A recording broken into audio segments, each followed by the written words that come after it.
சித்தூர்னு ஒரு அழகான கிராமம்.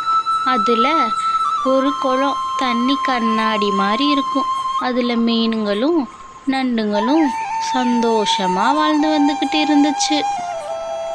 பாறை மேலே ஒரு கொக்கு உட்காந்து மீன்களையும் நண்டுங்களையும் பார்த்துக்கிட்டே இருந்துச்சு. அதை பார்த்த நண்டுங்களுக்கும் மீனுங்களுக்கும் சரியான பயம். அப்போ அந்த கொக்கு சொல்லுச்சு, பயப்படாத நண்டுங்களே, உங்களுக்கு பெரிய ஆபத்து வரப்போகுது. அதிலிருந்து பாதுகாக்கிறது எப்படின்னு நான் யோசிச்சுக்கிட்டு இருக்கேன். நான் உங்களுக்கு உதவுறேன், நீங்கள் பயப்படாதீங்க.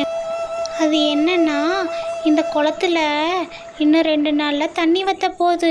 தண்ணி வற்றிருச்சுன்னா நீங்களாம் எப்படி உயிரோடு இருப்பீங்க? அதனால் நான் எங்கள் ஊரில் இதை விட பெரிய குளம் இருக்குது, அதில் கொண்டு போய் உங்களை விட்றேன்.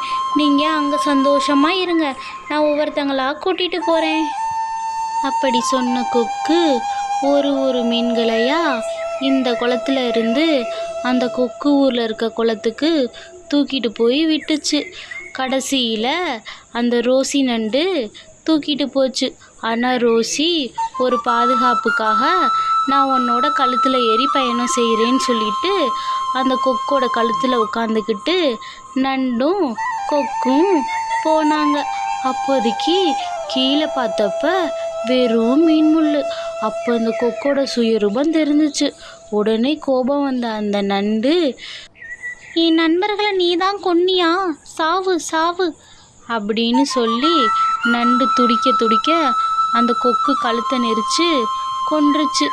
அப்புறம் அந்த நண்டு பழையபடி அது வாழ்ந்த குளத்துக்கே இருந்துச்சு. இருந்தாலும் நண்பர்களை மறக்க முடியல அதுக்கு.